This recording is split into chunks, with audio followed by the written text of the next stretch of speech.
नमस्कार, न्यूज के इकलौते फैमिली शो न्यूज की पाठशाला में आप सभी का स्वागत। मैं हूं सुशांत सिन्हा। ये वो पाठशाला जहां सबकी क्लास लगती है। सबसे पहले आपको बताऊं आज कौन कौन से आज चैप्टर खोलने वाला हूं। देश को मेडल दिलाने वाले रेसलर वर्सेस कुश्ती संघ, सच्चा कौन है, आज इसका चैप्टर। बड़ी चोट सहने वाले खिलाड़ी कैमरे पर क्यों रो रहे हैं, आज उसकी तस्वीरें भी दिखाऊंगा, उसकी बात भी करूंगा। खिलाड़ियों के आंसू देखकर पीएम मोदी कैसे एक्शन में आए, आज उसकी भी बात बताऊंगा। और महिला रेसलर, सांसद और यौन शोषण के वो सबूत कौन से हैं, उस पर भी बात होगी। इसके अलावा बागेश्वर धाम वाले हिंदू बाबा को हनुमान जी दिखते हैं क्या? बिना कुछ पूछे सब बता देने वाले बाबा का सच क्या है? क्या एजेंडा है हिंदू बाबाओं पर निशाना साधने के पीछे, आज इसका भी चैप्टर होगा। क्या रूस के राष्ट्रपति पुतिन की मौत हो गई है? यह सवाल कहां से आ रहा है, क्यों आ रहा है, आज इस पर जानकारी दूंगा। और फिर वो टैंक जिनके लिए यूक्रेन के समर्थक आपस में ही लड़ गए, उनके बारे में बताऊं। और आखिर में आसमानी बिजली का रास्ता बदल देने वाली मशीन का चैप्टर। लेकिन पाठशाला में सबसे पहले दिन भर का रिवीजन, फिर पहला चैप्टर।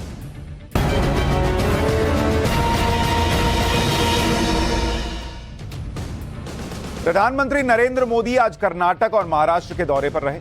कर्नाटक के यादगिरी जिले में करोड़ों की परियोजनाओं का शिलान्यास किया और इस दौरान पीएम मोदी ने कर्नाटक के मुख्यमंत्री बोम्मई साहब से की भी तारीफ की। कर्नाटक दौरे के बाद प्रधानमंत्री मुंबई गए। वहां पर उन्होंने 2 मेट्रो रेल लाइन का उद्घाटन किया और 40,000 करोड़ की योजनाओं का लोकार्पण किया। मुंबई में पीएम मोदी ने मेट्रो में सफर भी किया और इस दौरान मेट्रो लाइन को बनाने वाले इंजीनियर, मजदूर, उनसे बातचीत की। राजस्थान में मुख्यमंत्री अशोक गहलोत और सचिन पायलट के बीच जो टकराव चल रहा है, वो कहीं से कम होता तो दिख नहीं रहा। अब अशोक गहलोत ने इशारों में सचिन पायलट की तुलना किससे की पता है? कोरोना से। बजट पर प्री मीटिंग में अशोक गहलोत ने कह दिया कि पिछले 4 साल में हमें जितना काम करना चाहिए था हम नहीं कर पाए, ऊपर से हमारी पार्टी में कोरोना भी आ गया। इस पर सचिन पायलट से सवाल पूछा गया कि आप ये तो ऐसा कह रहे हैं, तो उन्होंने कहा कि मुझे जानकारी नहीं है, मैं सीएम के बयान पर अभी कोई टिप्पणी नहीं करूंगा। भारत ने एक बार फिर साफ कर दिया है कि पाकिस्तान से तभी बात होगी जब वो आतंकवाद मुक्त माहौल बनाएगा। कुछ दिन पहले ही पाकिस्तान के प्रधानमंत्री शहबाज शरीफ का मैंने आपको बयान दिखाया था, जिसमें उन्होंने कहा था कि वो भारत से शांति चाहते हैं। इस बयान पर प्रतिक्रिया देते हुए विदेश मंत्रालय ने कहा कि भारत हमेशा पाकिस्तान से सामान्य रिश्ते चाहता है, लेकिन ये होगा तो तभी ना जब पाकिस्तान आतंकवाद की राह छोड़े। दिल्ली में अब दिल्ली महिला आयोग की अध्यक्षा स्वाति मालीवाल को कार से घसीटने की घटना सामने आई। दिल्ली पुलिस ने आरोपी को गिरफ्तार कर लिया है। घटना कल रात की बताई जा रही है। दावा है कि उन्हें कार से 10 से 15 मीटर तक घसीटा गया। स्वाति मालीवाल अपनी टीम के साथ कल रात एम्स के बाहर फुटपाथ पर खड़ी थी, तभी आरोपी उनके पास करने के लिए ऊर्जा नहीं बची। 2017 में जेसिंडा न्यूजीलैंड की प्रधानमंत्री बनी थी। 37 साल की उम्र में सबसे कम उम्र की महिला प्रमुख बनने का रिकॉर्ड बनाया।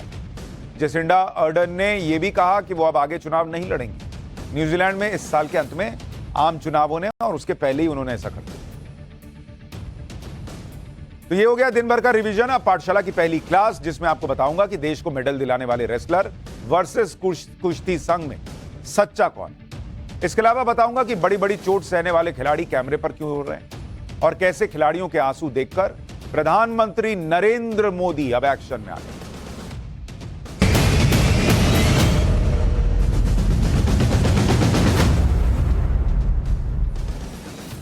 पिछले 2 दिन से देश के टॉप रेसलर दिल्ली में धरने पर बैठे हो।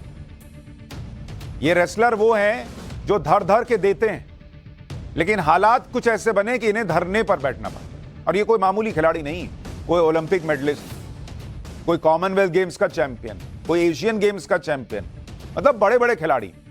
दुनिया भर में इन खिलाड़ियों का नाम है भाई, लेकिन यहां स्थिति ये हो गई कि इन खिलाड़ियों के लिए अलग ही दंगल चल रहा है। उन्हें धरना देना पड़ रहा है अपनी बात सुनवाने के लिए, अपनी बात कहने के लिए। ये वो खिलाड़ी हैं जिन्हें खेलते खेलते चोट लग जाती है तो उफ नहीं करते। आपने कभी इनमें से किसी खिलाड़ी को रोते हुए देखा है मैच के दौरान?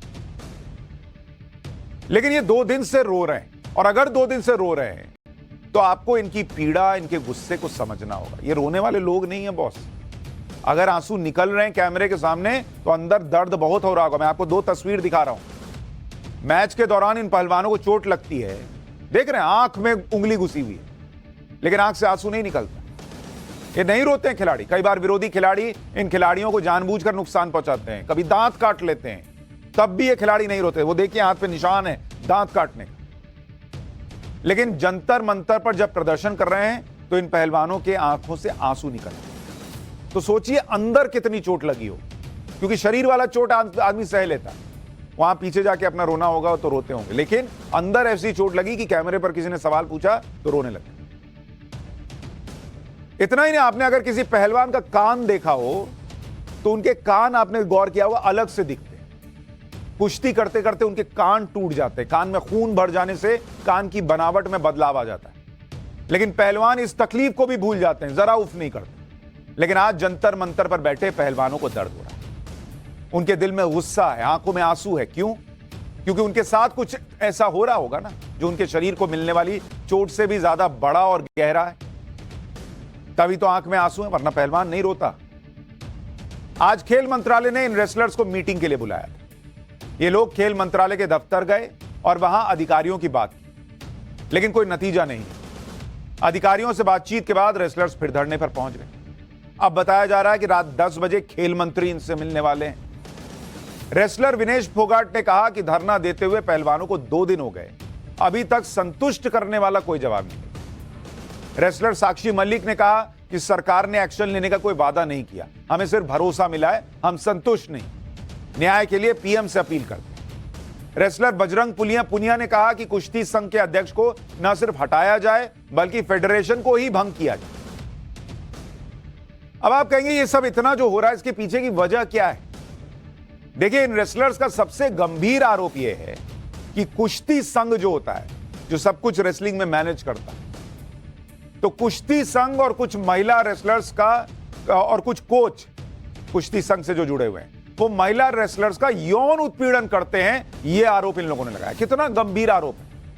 जबकि कुश्ती संघ के जो अध्यक्ष हैं बृजभूषण शरण सिंह, उन्होंने सफाई दी है कि उन्हें साजिशन फंसाया जा रहा है। तो मोटे तौर पर इस पूरे आरोप में, पूरी कहानी में 2 किरदार हैं। एक तरफ रेसलर्स हैं जिनका आरोप है भाई कि यौन उत्पीड़न हुआ है, वो ये आरोप लगा रहे हैं, और दूसरी तरफ जो है वर्सेस कुश्ती संघ चल रहा है।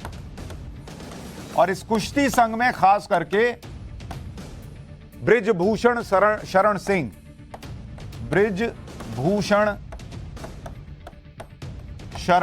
सिंह, इनके ऊपर आरोप है, ये सांसद हैं, इनके ऊपर आरोप है कि भैया ये और इनसे जुड़े हुए कुछ लोग जो हैं उन्होंने यौन उत्पीड़न। अच्छा, इनकी अपनी सफाई है बृजभूषण जी की, वो कह रहे हैं कि साजिशन फंसाया जा रहा है।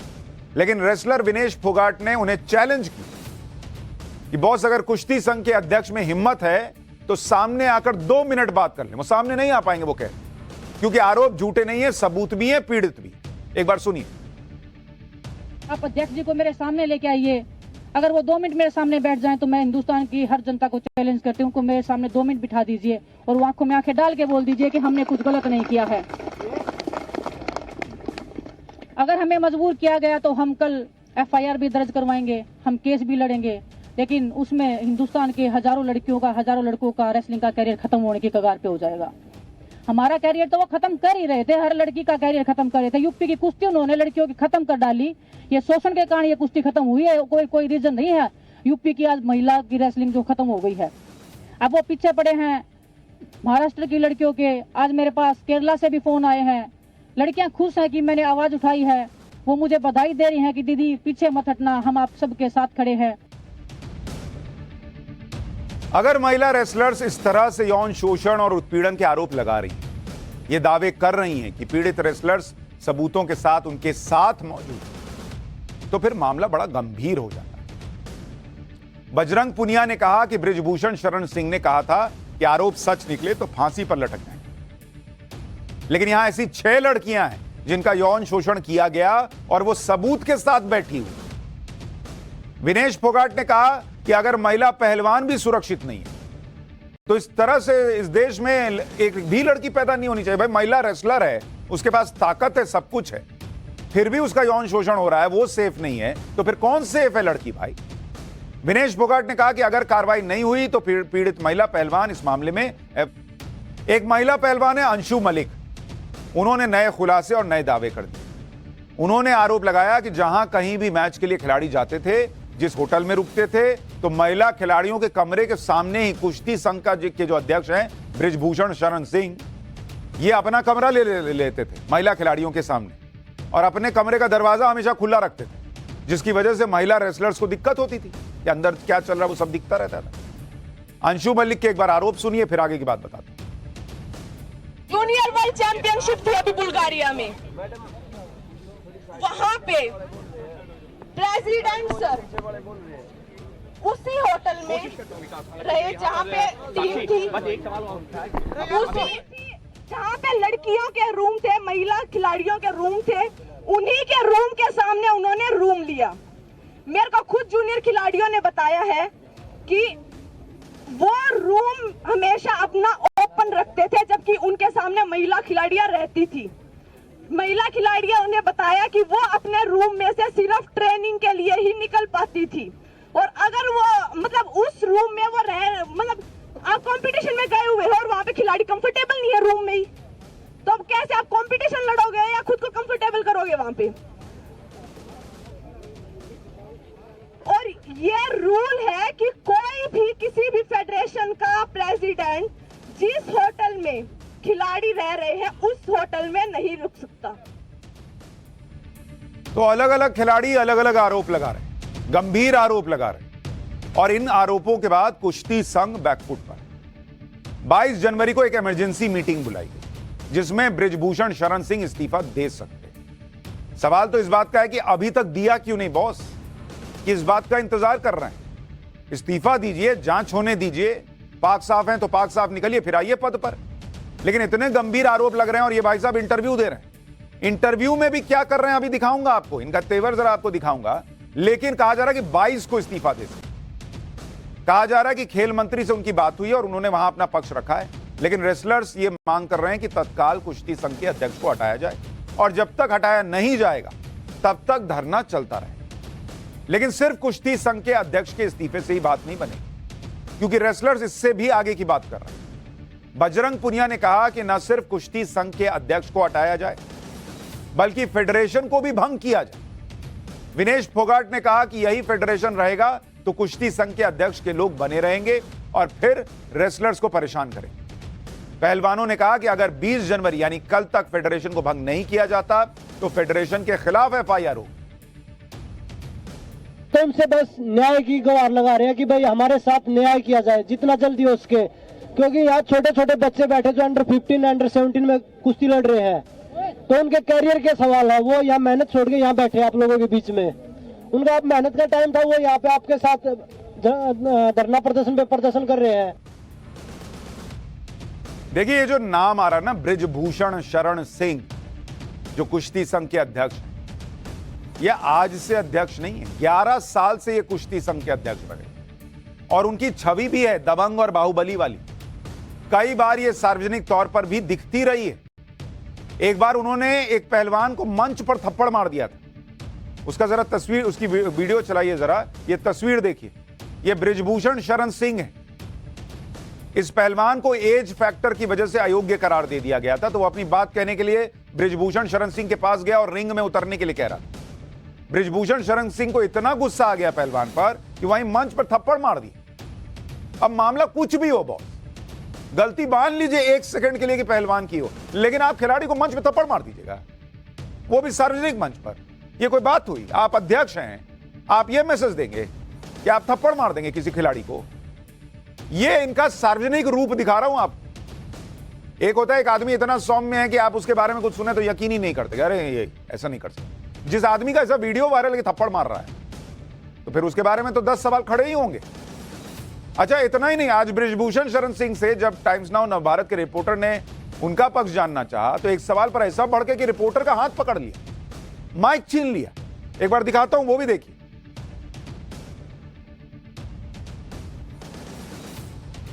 जवाब तो दे दीजिए बृजभूषण जी, सीधा सवाल है, आप हटा क्यों रहे हैं टाइम्स नाउ को? सर कहां जा रहे हैं? रिकॉर्ड हो रहा बृजभूषण जी, लाइव चल रहा है सर, ये लाइव चल रहा है। एक जवाब तो दे दीजिए, ऐसे क्यों भाग रहे हैं? अरे माइक वाइक में तो थप्पड़ मार दोगे क्या ऐश्वर्या को अब?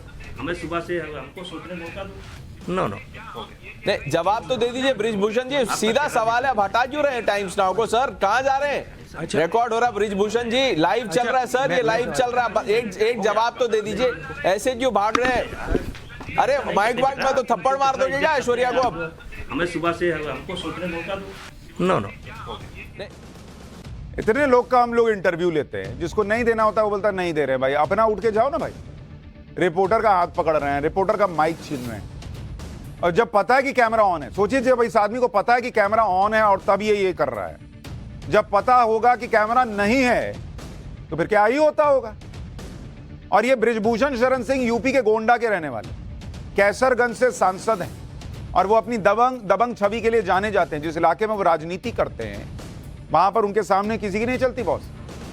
1991 में पहली बार बृजभूषण शरण सिंह लोकसभा चुनाव जीते थे और अब तक 6 बार सांसद रह चुके हैं। कैसरगंज से वो लगातार 3 लोकसभा चुनाव जीत चुके हैं। 2019 के लोकसभा चुनाव के हलफनामे के मुताबिक बृजभूषण शरण सिंह के पास 15 करोड़ की संपत्ति, उनके खिलाफ 4 आपराधिक मामले भी चल रहे हैं। ये वही बृजभूषण शरण सिंह हैं जो एक हत्या करने की बात कबूल कर चुके हैं कैमरे पर। उत्तर प्रदेश विधानसभा चुनाव के दौरान टाइम्स नाउ नवभारत से बृजभूषण शरण सिंह ने यह बात कही थी, बताया था कि कैसे उनके हाथों एक हत्या हुई है, लेकिन कहा कि सेल्फ डिफेंस में हत्या की थी। सुनिए एक बार। एक संजोग है कि आप जा रहे हैं और अचानक गोली चलती है, तो आपके हाथ में राइफल है, तो अगर नहीं चलाएंगे तो मारे जाएंगे। तो मेरे जीवन में जैसे ये कहते हैं, इसको इस संदर्भ में लीजिए कि कहते हैं बाहुबली है या और कुछ कहते हैं। हाँ, एक हत्या मेरे हाथ से हुई है, वो भी सेल्फ डिफेंस में हुई है। खुद ही कैमरे पर मान रहे एक हत्या मेरे हाथ से हुई है, लेकिन उसको प्रोटेक्ट कर रहे हैं, कहते हैं कि सेल्फ डिफेंस में हुई। अरे भैया, लेकिन आप ऐसे कितने लोग हैं कि इधर से गोली चल रही है, उधर से गोली चल रही है और उसके बीच में वो फंस जाते हैं। तो ये बता रहा हूं आपको कि इनका पूरा जो हाव भाव, रूप रंग, जो इनका कैरेक्टर है, दिख रहा है वो किस तरह से। एक तरफ ऐसे नेता हैं जो कुश्ती संघ चला रहे हैं और एक तरफ वो खिलाड़ी हैं जिन्होंने दुनिया में भारत का मान बढ़ाया है। भाई इनको देख लिया बृजभूषण शरण सिंह को।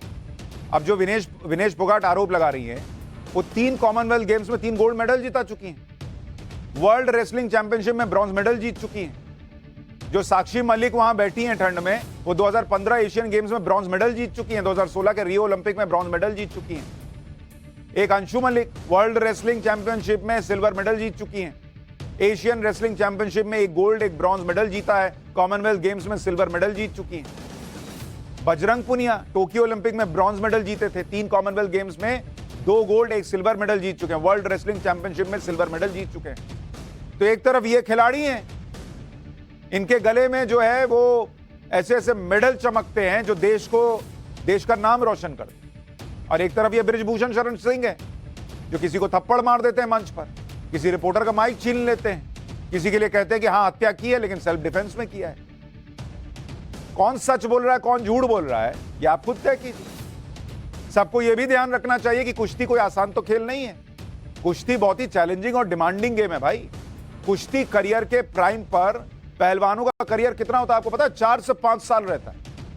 एक ही वेट कैटेगरी में लड़ते रहने के लिए वजन मेंटेन करना पड़ता है। ये तो 11 साल से अध्यक्ष बने हुए हैं। खिलाड़ी 4-5 साल से ज्यादा मेंटेन नहीं रख पाता या नहीं लड़ पाता प्राइम पर जब होता है अपने करियर। वजन मेंटेन करने के लिए पहलवानों को अपनी डाइट का ध्यान रखना पड़ता है। 100 ग्राम के अंतर से भी पहलवान गलत वेट कैटेगरी में चला जाता है, जिससे जीतने की उम्मीद घट जाती है। कुश्ती पहलवानों को चोट लगना बहुत सामान्य है, कभी मोच आती है, कभी कंधा उतर जाता है। कुश्ती खिलाड़ियों को शरीर की बनावट और चोटों को ठीक करने के तरीके बताए जाते हैं, जिससे वो खुद ही चोट ठीक कर सके। पहलवानों के कान के बारे में आपको बताया, अलग दिखाई देते हैं। इतनी ज्यादा मेहनत लगती है जिससे शरीर का तापमान बहुत बढ़ जाता है और कान पर हल्का सा धक्का लगने से कान की हड्डी टूट जाती है। पहलवान कान टूट जाने के बाद इलाज नहीं करवाते, क्योंकि इनके लिए फिर से टूट जाने का खतरा रहता है, और टूटे रहने से कोई परेशानी नहीं होती। ऐसे टूटे कानों को कॉलीफ्लावर ईयर कहते हैं। जो कान टूटने पर चुप रहते हैं, खामोश रहते हैं, सोचिए उनकी हिम्मत कैसे तोड़ दी गई होगी कि आज उनको आकर बोलना पड़ रहा है। इसके बाद भी कुश्ती पहलवानों को वैसी सुविधाएं नहीं मिल पाती जो क्रिकेट खिलाड़ियों को मिलती। इसके बाद भी ये कभी शिकायत नहीं करते, लेकिन अब बात खिलाड़ियों के सम्मान और आजादी के से बिना डरे खेलने की। और इसी वजह से दिल्ली के जंतर मंतर पर रेसलर्स, WFI के अध्यक्ष, रेसलिंग फेडरेशन के अध्यक्ष बृजभूषण शरण सिंह को हटाने के लिए धरना दिया। खिलाड़ियों का मान सम्मान होना चाहिए। वो क्या कह रहे हैं उसे सुना जाना चाहिए, क्योंकि रोज तो नहीं आते ना भाई, रोज तो नहीं बैठते। वो तो कुछ मिले ना मिले, कोई देखे ना देखे, कोई उनका नाम जाने ना जाने, ऐसा स्पोर्ट्स चुना है रेसलिंग, आप सोचिए। लेकिन उनको कोई भूख नहीं है कि भाई मीडिया के सामने आए, नाम हो जाए। और वो भी महिलाएं, वो आएंगी मीडिया के सामने, अपने भाई उनके बारे में भी तो चर्चा होगी कि यौन शोषण हुआ है। लेकिन देखिए कमाल की बात है, कुछ लोग इसमें भी राजनीति देख ले रहे हैं। CPI की नेता है वृंदा करात, कुश्ती खिलाड़ियों के धरने में शामिल होने के लिए जंतर मंतर पहुंच गए, लेकिन वहां पर खिलाड़ियों ने उनको मंच से नीचे उतार दिया। ये खिलाड़ियों का भी, देखिए यही कहता हूं, खिलाड़ी जो है ना बड़ा कमाल का होता है। कहा कि नीचे उतरिए मैडम, हमको पॉलिटिक्स नहीं करनी। बजरंग पुनिया ने वृंदा करात से कहा कि इसे राजनीति का मुद्दा ना बनाइए, हमारी लड़ाई फेडरेशन से है, सरकार से। इन लोगों को क्या दिखा, इनको लड़कियों का दर्द दिखा नहीं दिखा मुझे नहीं पता, लेकिन कई लोगों को सोशल मीडिया पर दूसरी जगह यह दिख रहा है कि बृजभूषण शरण सिंह बीजेपी सांसद, अरे भैया वो रेसलिंग फेडरेशन के अध्यक्ष है। बीजेपी के हो, कांग्रेस के हो, आम आदमी पार्टी के हो, TMC के हो, बराक ओबामा की पार्टी के हो, किसी से हो बॉस, क्या फर्क पड़ता है? गलत कर रहा है तो हटाइए। आम आदमी पार्टी के राज्यसभा सांसद सुशील गुप्ता भी जंतर मंतर पहुंचे थे। सुशील गुप्ता ने कहा कि फेडरेशन के अध्यक्ष बीजेपी सांसद को फौरन हटाया जाए। आरोप लगाने वाले सभी रेसलर्स हरियाणा के, तो हरियाणा के मुख्यमंत्री मनोहर लाल खट्टर भी सामने आए। CM मनोहर लाल खट्टर ने कहा कि हमारी सारी चीजें बहुत गंभीर हैं, खिलाड़ियों का मनोबल टूटने नहीं दिया जाए।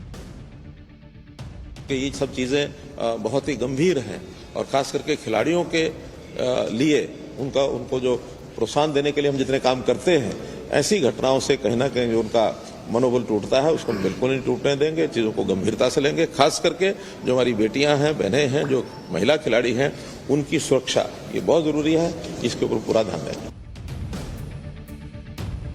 अच्छी बात यह है कि हर कोई इस मामले को लेकर संजीदा दिख रहा है, और बड़ी खबर इस वक्त यह है कि प्रधानमंत्री नरेंद्र मोदी भी इस मामले को लेकर एक्शन में है। बताया जा रहा है कि रात 10 बजे खुद खेल मंत्री ने इन खिलाड़ियों को घर पर बुलाया है, मिलने के लिए, बात करने के लिए, सुनने के लिए। यानी सरकार भी चिंतित है कि खिलाड़ियों को इस तरह से प्रदर्शन क्यों करना पड़ रहा है, और इस पर एक्शन जरूर होगा ऐसा दिख रहा है। लेकिन एक्शन में कुछ लोग तब भी आ जाते हैं जब हिंदू बाबाओं की बात है, और पाठशाला में अब बागेश्वर धाम वाले बाबा का चर्चा। क्या बागेश्वर धाम वाले बाबा को हनुमान जी दिखते हैं? क्या वो बिना कुछ पूछे सब बता देने वाले बाबा हैं? इसका सच क्या है, और हिंदू बाबाओं पर निशाना साधने के पीछे का एजेंडा क्या है? आज इसी का चैप्टर खुल रहा है।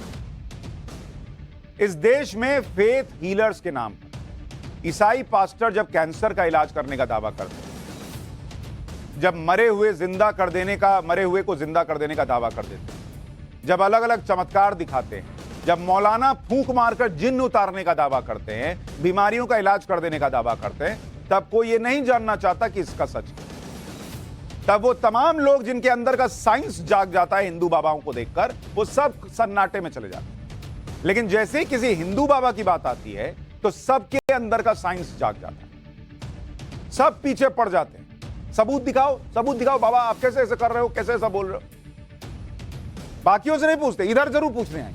सबको हिंदू बाबा में ही चर्चाओं का मसाला दिखने लगता है। यही बागेश्वर धाम वाले बाबा धीरेन्द्र शास्त्री के मामले में भी है। धीरेन्द्र शास्त्री कथा वाचन करते हैं। मध्य प्रदेश के छतरपुर में उनका बागेश्वर धाम का प्रभाव मध्य प्रदेश, छत्तीसगढ़ में बहुत है। इसके अलावा देश भर से भी लोग बागेश्वर धाम पहुंचते हैं। धीरेन्द्र शास्त्री का बड़ा नाम हो गया, और जैसे जैसे उनका नाम हुआ, कुछ लोग ऐसा मतलब एक तरह से पीछे पड़ गए कि अब हर जगह उनकी चर्चा हो, उन पर अंधविश्वास फैलाने का आरोप लगा। धीरेन्द्र शास्त्री को लेकर विवाद कैसे शुरू हुआ, पहले आपको यह बताता हूं, फिर इनके बारे में बताऊंगा, फिर दिखाऊंगा कि वो साइंस कहां गायब हो जाता है दूसरों के मामले। कुछ दिन पहले धीरेन्द्र शास्त्री कथा वाचन करने नागपुर, महाराष्ट्र गए, जहां नागपुर की अंधश्रद्धा निर्मूलन समिति ने धीरेन्द्र शास्त्री पर जादू टोना करके अंधविश्वास को बढ़ाने का आरोप लगाया। समिति का यह भी आरोप है कि जब उन्होंने धीरेन्द्र शास्त्री को उनके दावे साबित करने का चैलेंज दिया तो वो 2 दिन पहले ही कथा छोड़कर चले गए। दरअसल महाराष्ट्र में अंधविश्वास के खिलाफ जादू टोना विरोधी कानून 2013 है, जिसके तहत दोषी को कड़ी सजा मिलती है। नागपुर की अंधश्रद्धा निर्मूलन समिति ने इसी कानून के तहत बागेश्वर धाम के बाबा धीरेन्द्र शास्त्री के खिलाफ केस भी दर्ज कराया।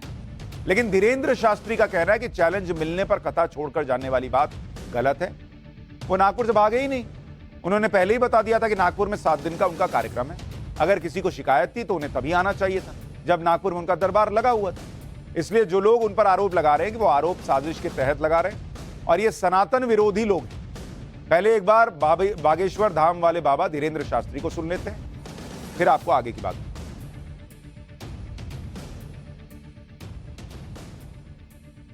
बीच में कथा छोड़कर भागे ये बोलना बंद कर दें। हमारी कथा 7 दिन तक की ही थी। उसका स्क्रीनशॉट 3 तारीख का न्यूज पर बागेश्वर धाम ऑफिशियल पेज पर 3 जनवरी को पहले से ही डेट घोषित कर दी थी कि हम केवल 7 दिन की कथा करेंगे, क्योंकि हमारे गुरुदेव का जन्मोत्सव था और आगामी सभी कथाएं 7-7 दिन की 2-2 दिन घटाई गई। हमने 2 दिन का दिव्य दरबार लगाया, तब वो क्यों नहीं आए। तीसरी बात, हमने 7 दिन की कथा की, एक भी व्यक्ति को चुनौती की बात लेकर या लेटर लेकर क्यों नहीं भेजा। इसका मतलब वह भगोड़ा और वह छोटी मानसिकता के लोग हैं। आने के बाद तो कोई भी भौंक सकता। अरे बागेश्वर बालाजी के दरबार में न बुलावा है, न दावा है, न दक्षिणा है, फिर बवाल क्यों? फिर बवाल क्यों? हम बुलाते नहीं कि आप आओ।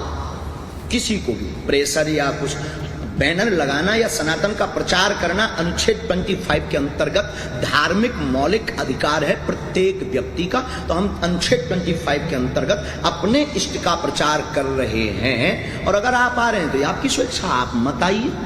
तो ना तो बुलावा है। दूसरा, हमारा कोई दावा नहीं है कि हम आपकी समस्या मिटा देंगे, लेकिन हमें अपने इष्ट पर भरोसा है। हमारे इष्ट धीरेन्द्र शास्त्री कथावाचक, लेकिन उनकी चर्चा इसलिए सबसे ज्यादा है क्योंकि ये किसी व्यक्ति से बिना पूछे उसकी समस्या लिख कर बता देते। मतलब कोई आदमी उनके पास गया तो वो कुछ पूछते नहीं है, बस उसको देखा, कागज पे लिख के दिया और वो आदमी कहता अरे ये तो सही लिख दिया।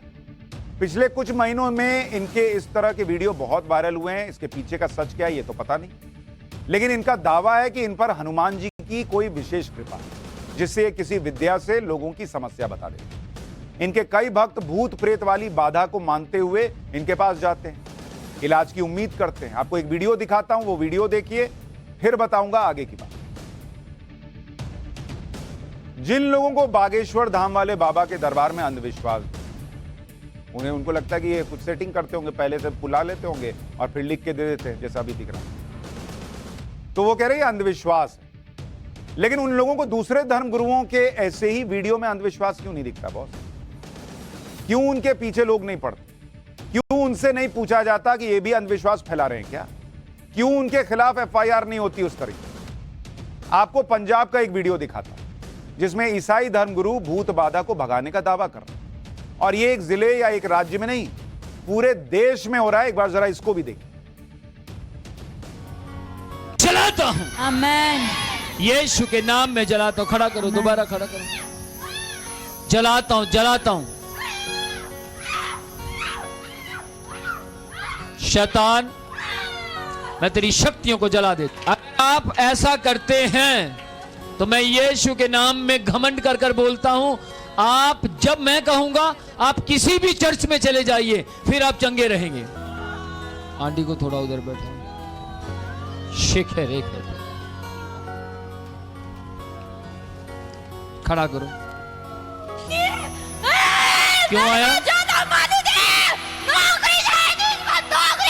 और नहीं पढ़नी, ये पढ़ना चाहती है माइक।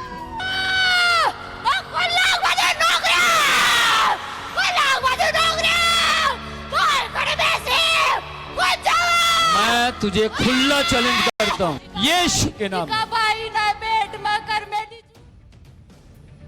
तो बड़ा बेसिक सा प्रश्न है। बागेश्वर धाम वाले बाबा अंधविश्वास फैला रहे हैं, सच्चे हैं झूठे हैं मुझे नहीं पता, मैं इसमें कोई एक्सपर्ट नहीं हूं कि पता।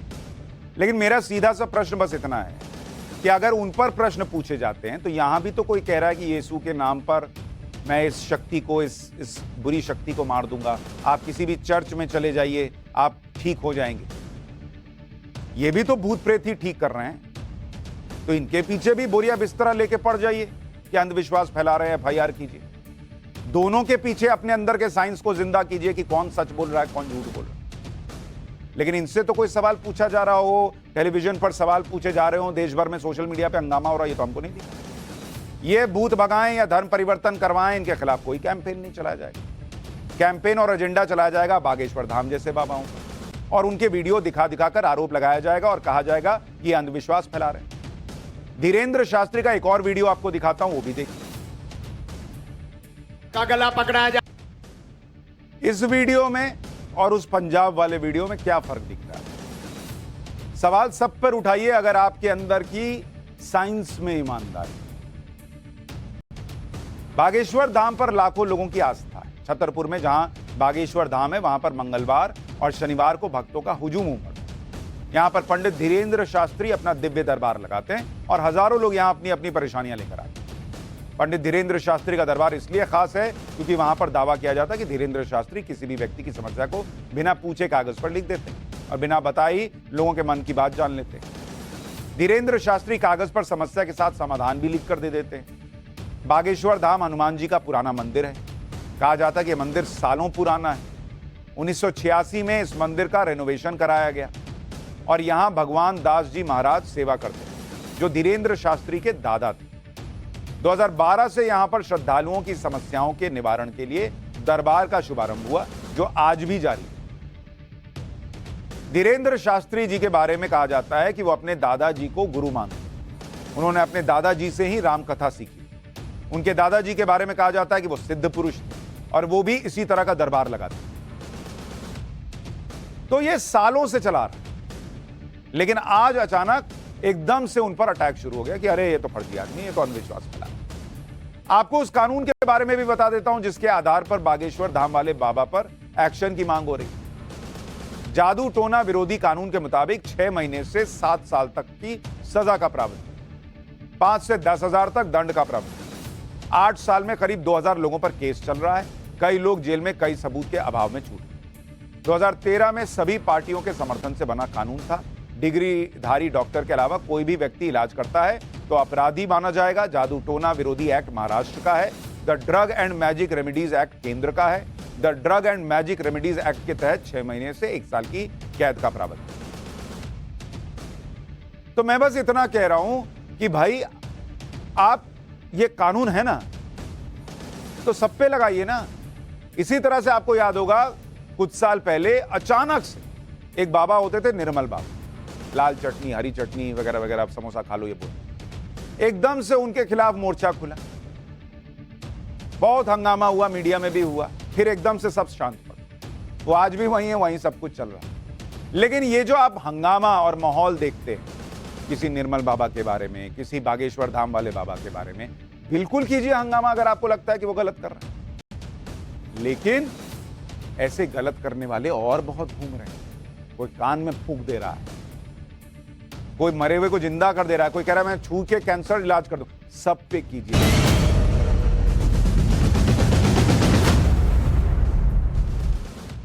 यूक्रेन युद्ध में अब नया चैप्टर खुल गया। अब तक युद्ध में मिसाइल, रॉकेट, ड्रोन का इस्तेमाल हो चुका है। अब चर्चा यह है कि युद्ध में आधुनिक टैंक की एंट्री होने वाली है। पश्चिमी देशों के एडवांस टैंक रूस के टैंकों से भिड़ने वाले। और यह चर्चा इसलिए तेज है क्योंकि पश्चिमी देश यूक्रेन को हथियार सप्लाई की नई खेप देने वाले हैं। हथियारों की नई खेप में सबसे ज्यादा चर्चा बैटल टैंक्स की। इसमें 3 देशों के टैंक्स की चर्चा हो रही है। एक तो है जर्मनी का टैंक जो इस्तेमाल होगा। तो अब इस युद्ध में टैंक्स की एंट्री हो रही है। एक है लियोपार्ड 2, ये जर्मनी का टैंक, इसकी एंट्री की बात हो रही है कि ये एंट्री करेगा रूस यूक्रेन युद्ध में। दूसरा है अमेरिका का M1 एब्राम्स, ये भी एक बड़ा आधुनिक टैंक है, ये यूएस का है। और तीसरा जो टैंक है चैलेंजर 2, ये जो है ये ब्रिटेन का टैंक। ब्रिटेन का टैंक। तो ये 3 टैंक की बड़ी चर्चा हो रही है कि इनकी एंट्री होने वाली है रूस यूक्रेन युद्ध में। और किसकी तरफ से एंट्री होगी? रूस के लिए तो ये लोग देंगे नहीं, तो यूक्रेन को देंगे। यूक्रेन का पूरा जोर इस बात पर है कि किसी तरह ये एडवांस टैंक उसे मिल जाए, जिससे युद्ध में वो रूस पर हावी हो सके। इसलिए जेलेंस्की ने पश्चिमी देशों से अपील की है कि टैंक्स के दम पर रूस की एक और घुसपैठ को रोकने के लिए हमें पश्चिमी देशों के टैंक्स की जरूरत है। यूक्रेन के लिए यह बहुत जरूरी है। मतलब इस भाई के पास अपना कुछ नहीं, कुछ भी नहीं। अब रूस टैंक इस्तेमाल करेगा तो ये इधर से मांग रहा है कि भाई हम आप कुछ टैंक दे दीजिए तो हम लड़। अरे तुम क्या लड़ाई लड़ रहे हो भाई? पूरी दुनिया तुम्हारे चक्कर में बर्बाद हुई पड़ी है, पूरी दुनिया। कहीं रिसेशन आ रहा है, कहीं भी जो है नौकरियां जा रही हैं, कहीं महंगाई चरम पर, और ये उधार मांग मांग के युद्ध ही लड़े जा रहा है। अरे नहीं है तो बंद करो यार, बात करो। जेलेंस्की जिन टैंक्स को यूक्रेन के लिए बहुत जरूरी बता रहे हैं, उन तीनों टैंकों के बारे में थोड़ा आपको बताता हूं, उनकी तस्वीरें दिखाता हूं। जर्मनी का जो लेपर्ड टैंक है वो यूरोप का बेस्ट टैंक माना जाता है, जिसको अभी आप स्क्रीन पर देखिए। जर्मन डिफेंस कंपनी इस टैंक को 1978 से बना रही है। Denmark, Finland, Poland, Austria, Sweden समेत स्पेन समेत करीब 20 देश इस टैंक का इस्तेमाल करते हैं। इस टैंक को लगातार अपग्रेड किया गया है। इसका टेस्ट वर्जन लेपर्ड 2A7V है। साल 2016 में टर्की ने इस टैंक का इस्तेमाल ISIS से लड़ने में किया। अमेरिका का M1 एब्राम टैंक दुनिया का सबसे एडवांस टैंक माना जाता है। इराक युद्ध, अफगानिस्तान युद्ध में इस्तेमाल किया जा चुका है। यह अमेरिकी सेना का सबसे अहम बैटल टैंक है। इस टैंक को जनरल डायनेमिक्स लैंड सिस्टम से ने पहली बार 1978 में बनाया, जिसके बाद समय समय पर इसमें अपग्रेडेशन का काम किया जाता रहा। ब्रिटेन यूक्रेन को 14 चैलेंजर टैंक देने वाला है और यह ब्रिटेन का मेन बैटल टैंक कहा जाता है। इस टैंक के जरिए यूक्रेन को बेहतर सुरक्षा के साथ सटीक मार करने की क्षमता हासिल है। 1990 के आखिर में बना यह टैंक यूक्रेन के लिए युद्ध के मैदान में सबसे आधुनिक टैंक होगा। साल 1998 में इसे ब्रिटिश सेना में शामिल किया गया और अभी इसे अपग्रेड किया जा रहा है। यह साल 2035 तक सेना में रहेगा। इराक युद्ध में भी इस टैंक का इस्तेमाल किया गया। यूक्रेन को मदद करने वाले देशों के पास ये पावरफुल टैंक्स, यूक्रेन को इसकी जरूरत भी, लेकिन यूक्रेन को टैंक देने में कुछ देश आनाकानी कर रहे हैं। मैंने आपको पहले भी बताया, इनका मकसद यह है कि यूक्रेन जो है वो रूस से भिड़ता रहे, लेकिन मदद देने के नाम पर ये लोग जो है दाहिने बाएं देखने लगे। अब जेलेंस्की कह रहे हैं कि भाई तुम लोग आपस में लड़ रहे हो या हम मर रहे हैं, हमें टैंक्स की जरूरत है। जेलेंस्की ने पश्चिमी देशों से कहा है कि जब वक्त ऐसा हो तो हमें आनाकानी नहीं करनी चाहिए। वो सिखा रहा है कि भाई देखो हम फंसे ना पड़े हैं, अभी आनाकानी ना करो, और तुलना नहीं करनी चाहिए कि मैं तभी अपने टैंक यूक्रेन को दूंगा जब दूसरे देश भी अपने टैंक भेजेंगे। मतलब वो समझा रहा है कि तुम जो है जर्मनी जो है वो ब्रिटेन की तरफ ना देखे, ब्रिटेन यूएस की तरफ ना देखे, यूएस दोनों की तरफ ना देखे कि तुम दोगे तो मैं दूं। जेलेंस्की ने कहा है कि यह सही रणनीति नहीं। ये भाई बता रहे हैं रणनीति क्या होती है। जिसने अपना देश बर्बाद कर दिया, दुनिया बर्बाद कर दी, वो दुनिया को बता रहा है कि रणनीति क्या होती है। जेलेंस्की का इशारा दो देशों के बीच टैंक्स को लेकर जारी कोल्ड वॉर की तरफ, और ये दो देश कौन है भाई? जर्मनी और अमेरिका। अब इनके बीच क्या हो रहा है? यूक्रेन को एडवांस बैटल टैंक की जरूरत है। अमेरिका और जर्मनी के पास एडवांस टैंक भी हैं, लेकिन दोनों सहयोगी देशों के बीच यूक्रेन को टैंक देने को लेकर शीत युद्ध चला। अब वो शीत युद्ध क्या है बॉस? अमेरिका कह रहा है कि हम अपने एडवांस टैंक यूक्रेन को नहीं देंगे, हम जर्मनी से कह देंगे वो अपने टैंक यूक्रेन को दे देगा। इस पर जर्मनी कह रहा है कि हम अपने टैंक यूक्रेन को तभी देंगे जब अमेरिका भी अपने टैंक यूक्रेन को देने को राजी होगा। आपको याद है एक फिल्म आई थी बागमा, अमिताभ बच्चन, हेमा मालिनी और उनके बच्चों की कहानी। तो उसमें नहीं था जो बच्चे थे कि तुम मम्मी को रख लो, तुम पापा को रख लो, तुम पापा को रखोगे तो मैं मम्मी को रखूंगा, तुम मम्मी को रखोगे तो मैं पापा को रखूंगा, पापा इतने दिन मेरे यहां रहेंगे। यह अमेरिका और जर्मनी वही बच्चे हैं। तुम दोगे तो मैं करूंगा, तुम नहीं दोगे तो मैं नहीं करूंगा। अरे यार तय करो ना, देना है कि नहीं देना है। समस्या तो तुमने दुनिया को दे दी है, वहां तो नहीं पूछा कि लोगे कि नहीं लोगे। अमेरिका और जर्मनी दोनों नेटो के सदस्य हैं, दोनों एक दूसरे के करीबी सहयोगी हैं, दोनों के काफी अच्छे संबंध हैं। इसके बावजूद यूक्रेन को टैंक देने को लेकर दोनों में टकराव चल रहा है। दोनों अपनी मजबूरियां गिना रहे हैं। भाई बागमा, मेरे यहाँ तो इस बार सैलरी कम हो गई है, मेरी तो मेड चली गई है, मैं मम्मी को कैसे रखूं, मैं पापा को कैसे रखूं। अमेरिका भी वही गिना रहा। अमेरिका कह रहा है कि हमारे पास जो टैंक हैं वो यूक्रेन के लिए मददगार साबित नहीं होंगे क्योंकि उसे चलाना बहुत मुश्किल है। तो सोचिए ये लोग यूक्रेन को कितना दो कौड़ी का मानते हैं कि इनको लग रहा है कि यूक्रेन के सैनिक अमेरिका वाला टैंक भी नहीं चला पाए, और कह रहे हैं कि ये टैंक बहुत महंगे हैं, तो उनको लग रहा है कि इनको देंगे तो बेकार में खराब कर देंगे।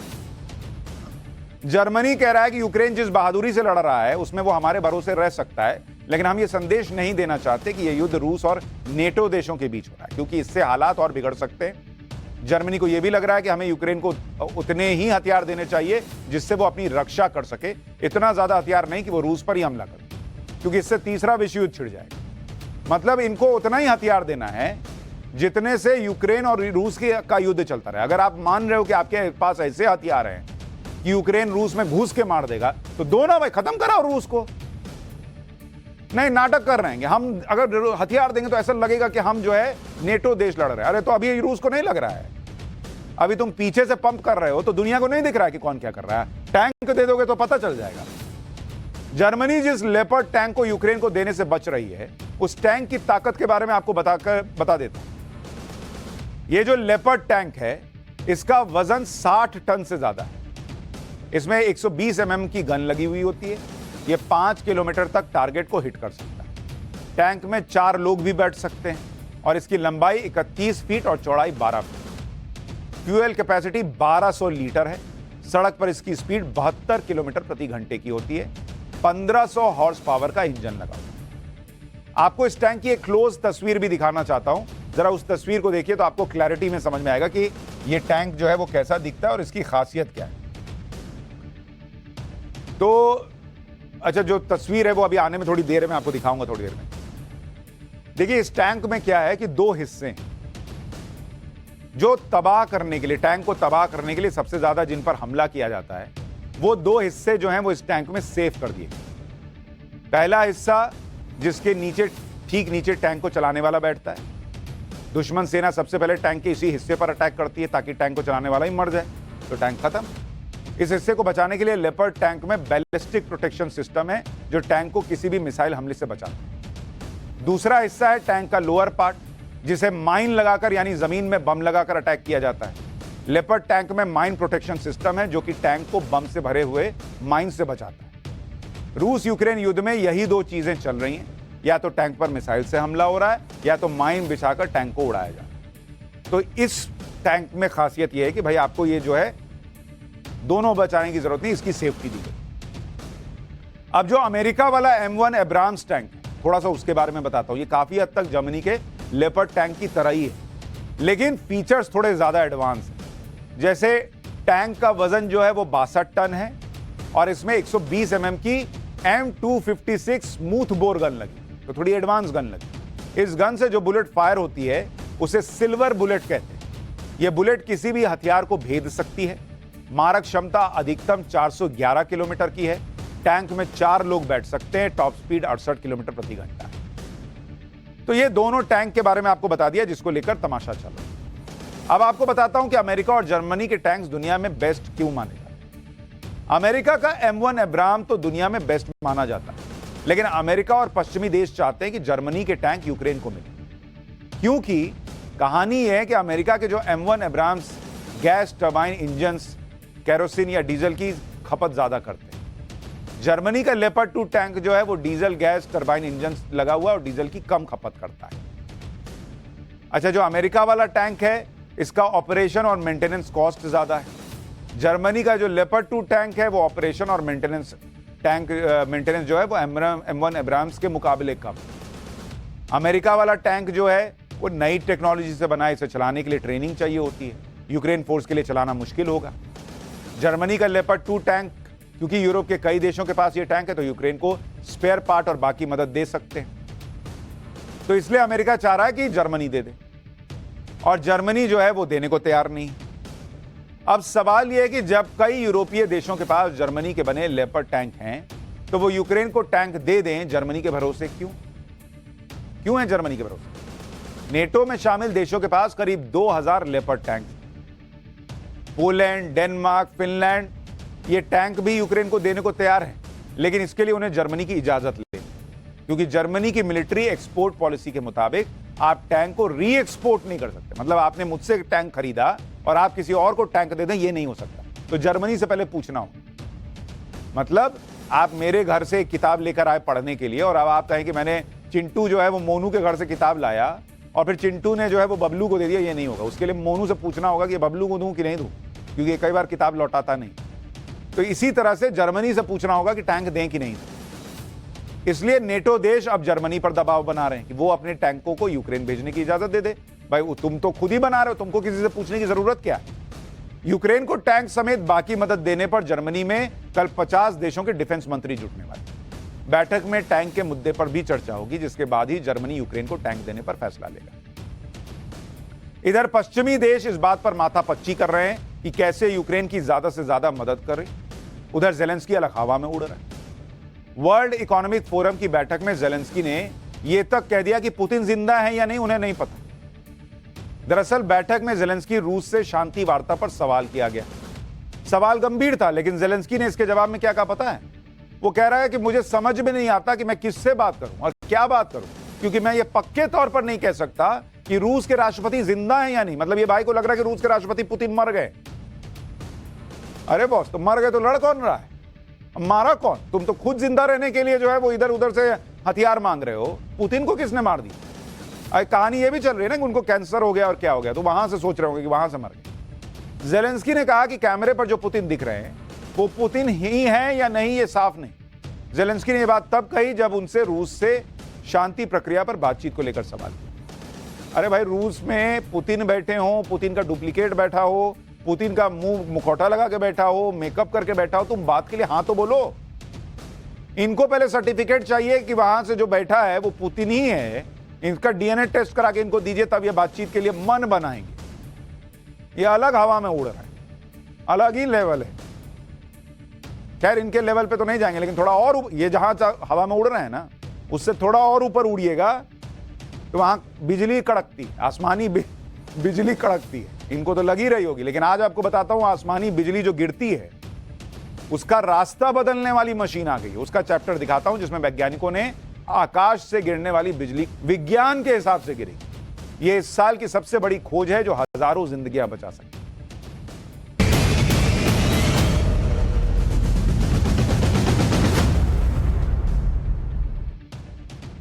बारिश का मौसम आता है, आसमान से बिजली गिरती है। ये आपने देखा है, सुना है, ये सब तस्वीरें हैं आपके सामने। पेड़ धप से गिर गया। ये एक बहुत बड़ी प्राकृतिक आपदा है बिजली गिरना, जिससे पूरी दुनिया में हर साल 24,000 लोग मर जाते हैं। हर साल। आपको चूंकि बिजली गिरी नहीं है आपके ऊपर, आपको लगी नहीं है, तो हमको पता नहीं होता, लेकिन हर साल 24,000 लोग बिजली गिरने से मरते हैं। भारत में भी बिजली गिरने की घटना से हर साल लगभग 2,000 से ज्यादा लोग मारे जाते हैं। बिहार, यूपी और मध्य प्रदेश के इलाकों से हर साल सैकड़ों लोगों की मौत की खबरें हैं। लेकिन आदमी यही सोचता है कि क्या कर सकते हैं, ये तो प्राकृतिक घटना है, बिजली गिर गई, इसमें हम क्या कर सकते हैं। लेकिन अब इंसान बहुत कुछ कर सकता है। इस बिजली गिरने का रास्ता बदला जा सकता है। आसान भाषा में कहूं तो वैज्ञानिकों ने आसमानी बिजली को लगाम लगा दी। अब बिजली कहां गिरेगी, कैसे गिरेगी, ये आकाश में बादल नहीं, विज्ञान तय करेगा। पहले आपको इस चमत्कारी प्रयोग के बारे में बताता हूं, फिर इसकी तकनीक के बारे में बताऊंगा। स्विट्जरलैंड में वैज्ञानिकों ने एक शक्तिशाली लेजर लाइट की मदद से आसमान से गिरने वाली बिजली का ही रास्ता बदल दिया। ये लेजर लाइट देख रहे हैं, हरा हरा दिख रहा है। इसके लिए स्विट्जरलैंड की एक पहाड़ी को चुना गया जिसका नाम है माउंट सेंटिस, और इस इलाके में सबसे ज्यादा बिजली यहीं गिरती है। इस पहाड़ी पर एक टेलीकॉम टावर स्थित, जिसके बगल में एक लेजर लाइट मशीन रख दी गई। इस मशीन से 50 मीटर ऊंची लेजर लाइट आसमान की तरफ डाली गई, जिससे आसमानी बिजली इस लेजर लाइट से कनेक्ट हो गई और उसका रास्ता बदल गया। यह प्रयोग पिछले साल जुलाई से सितंबर के बीच किया गया, जिस समय सबसे ज्यादा बिजली गिरी। इस प्रयोग के बाद इसकी एक डिटेल रिपोर्ट तैयार की गई, जिसमें यह बात सामने आई है कि लेजर लाइट की मदद से आसमान से गिरने वाली बिजली का रास्ता बदला जा सकता है। अब यह तकनीक काम कैसे करेगी, थोड़ा आपको इसके बारे में समझाता हूं। दरअसल जो कुदरती बिजली होती है उसमें एक बहुत ज्यादा वोल्टेज वाला इलेक्ट्रिक करंट दौड़ रहा होता है, करीब 30 करोड़, जबकि घर में 220 से 240 वोल्ट होता है। जो बिजली होती है उसमें 30 करोड़ वोल्ट दौड़ रहा होता है करीब, इतनी भयंकर बिजली। बारिश के मौसम में नमी की वजह से हवा और बादल आपस में रगड़ते हैं, जिससे पॉजिटिव और नेगेटिव चार्ज निकलता है। इसमें से नेगेटिव चार्ज धरती पर पॉजिटिव चार्ज ढूंढता है, जिसे बिजली गिरना कहते हैं। अब इस लेजर लाइट की मदद से एक आर्टिफिशियल पॉजिटिव चार्ज तैयार किया जाता है, जो आसमानी बिजली से कनेक्ट कर लेता है। जैसे ये दोनों लाइट कनेक्ट होती वैसे ही बिजली को किसी दूसरी जगह ले जाया जाता है और उसका असर खत्म कर दिया जाता है।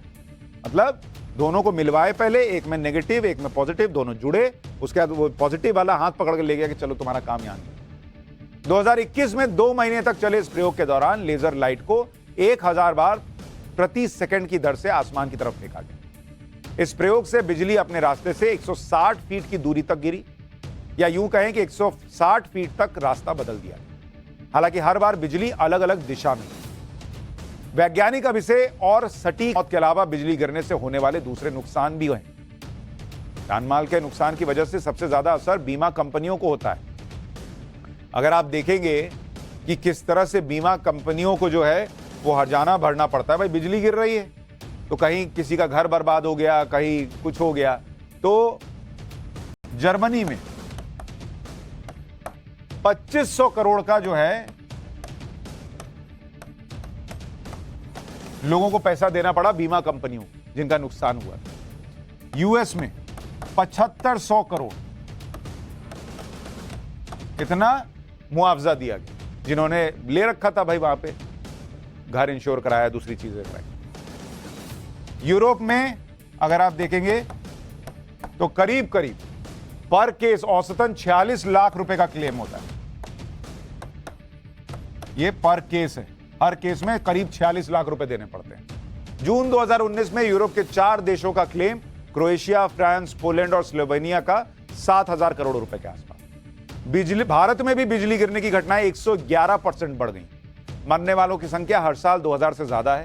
ज्यादातर हादसे बिहार में, मध्य प्रदेश में, झारखंड में और यूपी में होते हैं, लेकिन ज्यादातर नुकसान ग्रामीण इलाके में होने की वजह से लोग बीमा नहीं करवाते। हालांकि राज्य सरकारों को हर साल करोड़ों रुपए का मुआवजा पीड़ित परिवारों को देते हैं।